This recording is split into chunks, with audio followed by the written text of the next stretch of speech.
Sup? No.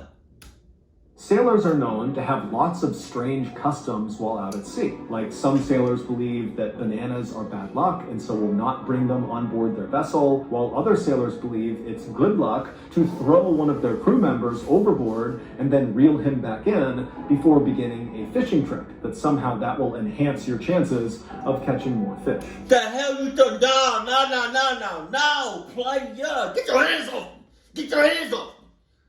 It'll be a whole fight right now, a whole brawl. What's up with you? Huh? Get your hands off me. I'm ready. Let's go. Who you throwing overboard? Because it's not going to be me. I promise you that. Franklin, it's not going to be me that you're throwing overboard to draw in some fishies.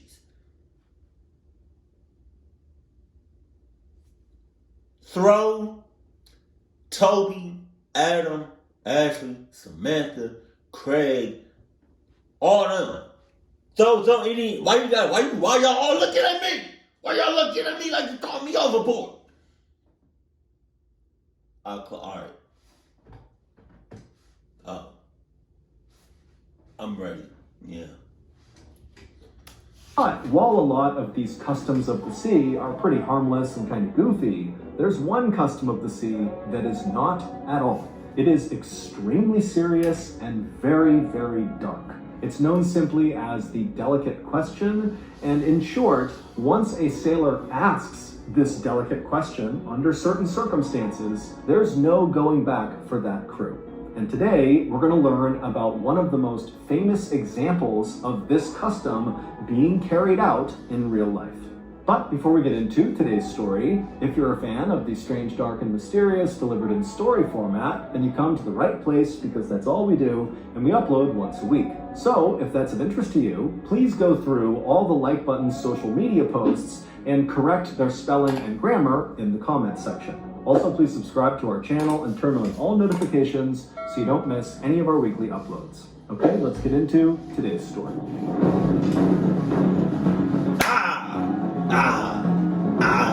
Dice roll.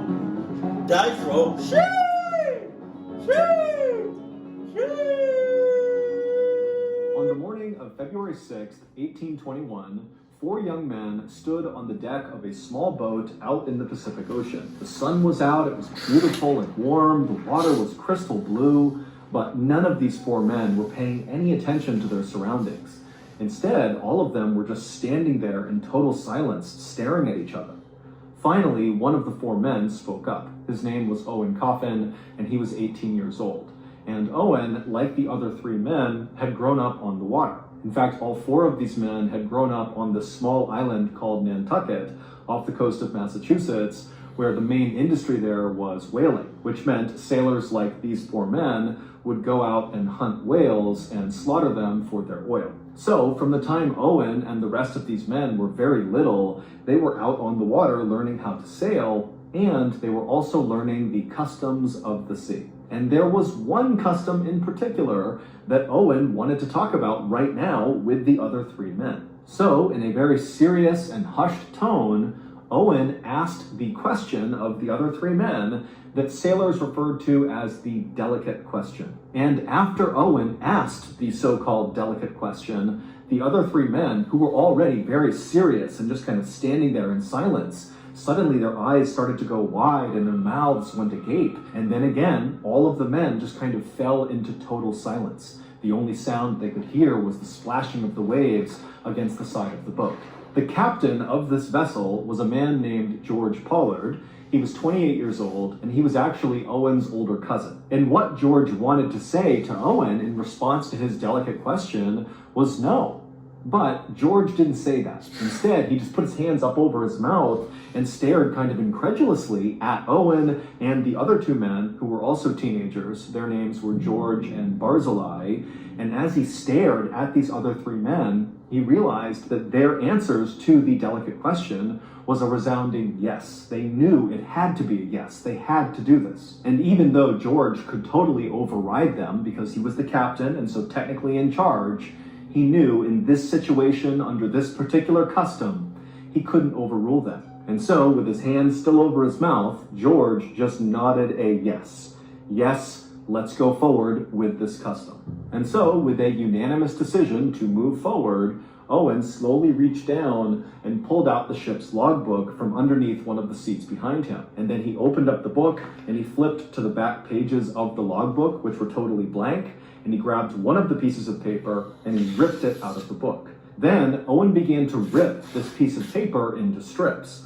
First, he ripped 3 identically long pieces of paper, and he held up all 3 at the same time to show the others that these are the 3 that are the same. And each of the 3 nodded their head, yes, we see that.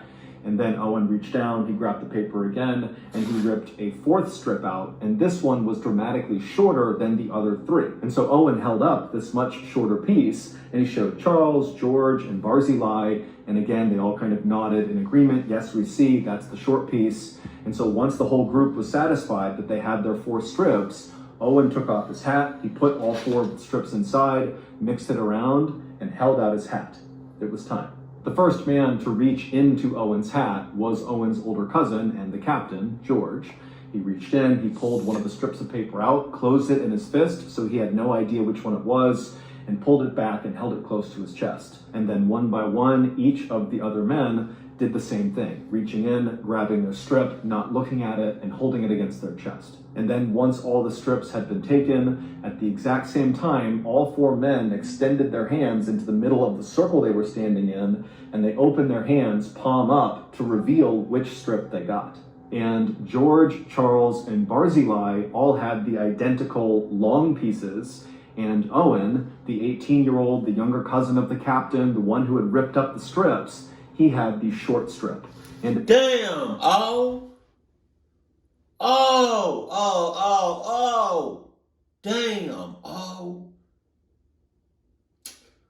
Damn, that sucks, It's time, It's time. Immediately, when his older cousin, George, saw this, he yelled out, "No, let me take that one." But Owen said, "No, this is customary. I want this." And so after a few moments of the men kind of collecting themselves and calming down, Charles then grabbed the logbook again, flipped to the back of it, pulled out another blank page, and he ripped it into strips again, except now he was only ripping them into 3 strips, 2 long that were identical and 1 short. And once again, as he ripped them, he held them up to show the other men, to show this was a fair process. Then Charles took off his hat, put the 3 strips inside, and extended it to George and Barzillai. Owen was not a part of this round. And so George and Barzillai, one by one, reached in, took their strip, held it to their chest, and then Charles, he would take the last strip, he would hold it to his chest, and then once all the men had their pieces, they held their hands out into the middle of their now smaller circle, they opened their hands, palm up, and this time it would be Charles, the man who ripped up this second round, who would discover he had the short strip. And as soon as Charles saw this, he threw it on the ground and he ran to the other side of the boat and began screaming, "I can't do this, I can't do it." Meanwhile, Owen, George, and Barzillai didn't even move or flinch. They just stood there waiting for Charles to calm down, because they knew he knew this was a very important custom, and once you begin doing it, you can't just stop. Charles would have to come back over and play his role. And so after a few minutes of Charles still kind of calling out that he couldn't do this, tears were coming down his face, he finally wiped the tears, he calmed himself down, and he walked back over to the group, who again, they hadn't moved. George, Barzillai, and Owen, they're just standing there waiting to continue this custom. And so as Charles began coming back over, looking ready to continue, George, without even saying anything, reached down and unlatched a door on the side of the boat. He opened it up, he reached in, and he pulled out this long object that was wrapped in canvas. And then he handed this object to Charles. And then once Charles had possession of this object, Owen, the man who had first drawn the short piece of paper, said to the group, "Now it's time for a moment of silence." Jesus. Even though at this point, none of the men were talking. But still, they formed a tight circle with Charles holding this object, and they all bowed their heads, and they just stood there in total silence. And then, once Owen raised his head, the other 3 did as well, and Owen, one by one, touched the shoulders of each of the men and reminded them that this had been a fair process. Then, without saying another word, Owen turned away from the group. He walked over to the edge of the boat, looking out over the water. He got down on his knees. He made sure his posture was good, and he looked out over the water. Owen had always loved the ocean, even though his own father had died out at sea. But this particular whaling expedition that Owen had been on, he thought went extremely well, and he was very proud of what they had all accomplished. And Owen was especially proud to be a part of this particular custom. This custom was one that so few people ever took part in, but all sailors knew about it. It was kind of like the forbidden custom. And here he was playing a central role, which really required a lot of strength. And so, feeling very proud of himself, Owen, after looking out over the water for a few more moments, he bent down and put his chin on the edge of the boat, which signaled to Charles it was time. And then once Charles saw that Owen was in position, he stepped away from George and Barzillai and walked over to Owen, carrying this object wrapped in canvas. And then once he was right behind Owen, without saying a word to him, he unwrapped the object, and it was a rifle.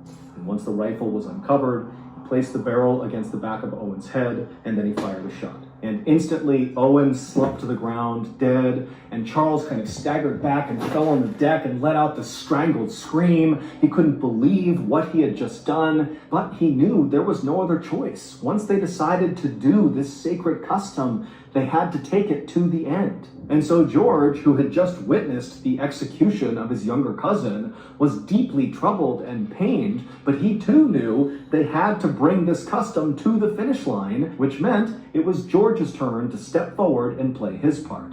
And so George walked up to his now dead younger cousin, and George pulled out a serrated knife and cut off Owen's head. Oh! Once Hold on. he placed it on the deck. So, oh, God damn.